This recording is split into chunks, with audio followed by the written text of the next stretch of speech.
नकली लीला को धक्के देकर घर से बाहर, जी हाँ। प्रेम लीला के आने वाले एपिसोड में जहां एक तरफ अंशुमन अपने मकसद में कामयाब हो जाता है क्योंकि प्रेम लाडली की किसी बात पर भी विश्वास नहीं करता। यहाँ उत्तरा भी प्रेम को वह वीडियो दिखा देती है जिसमें लाडली ने कहा कि ब्रेक फेल करने के लिए को पैसे दिए थे। प्रेम, जो अभी तक यह सोच रहा था कि लागी मुझसे सच्चा प्यार करती है, इसलिए उसने अपनी जान की परवाह न करते हुए मुझे बचाया है। पर जो प्रेम को उतरा से सच्चाई का पता चला तो प्रेम लीला जी से कहा कि तुम्हें मुझ पर एहसान करने की कोई जरूरत नहीं है। यहाँ अब लाडली बिल्कुल अकेली पड़ चुकी थी। तभी वहां रुद्राक्षी आकर प्रेम को नकली लीला की सच्चाई बताई थी, जिसे तुम अपनी लीला समझ रही हो। एक नंबर की झूठी और धोखेबाज है, और तुम्हारी असली लीला कोई और नहीं बल्कि लाडली है।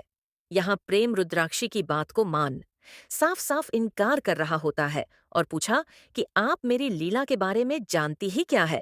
जिस पर रुद्राक्षी प्रेम को बताती है कि बचपन में मैंने से तुम्हारी लीला को मैं ही उठाकर लेकर गई थी, और तब से लेकर आज तक तुम्हारी लीला को मैंने पाला है, जिसे तुम लीला समझ रहे हो।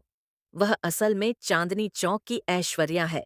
यहाँ प्रेम को रुद्राक्ष की ये बात सुनकर बहुत बड़ा धक्का लगता है कि वह अपनी लीला समझ रहा था। वह तो एक नंबर की धोखेबाज है। ये अब नकली लीला के पास कोई भी चारा नहीं होता कि वह एक बार फिर से प्रेम को अपनी बातों में फंसा सके।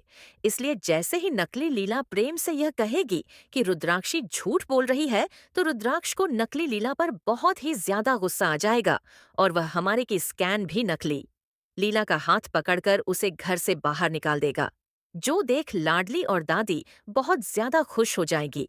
वह तो दोस्तों, देखना भी बहुत ही ज्यादा इंटरेस्टिंग होने वाला है कि क्या प्रेम को अंशुमन की पता चलेगी, क्या सच में प्रेम अंशुमन के नाम अपनी जायदाद कर देगा यहाँ पर नहीं।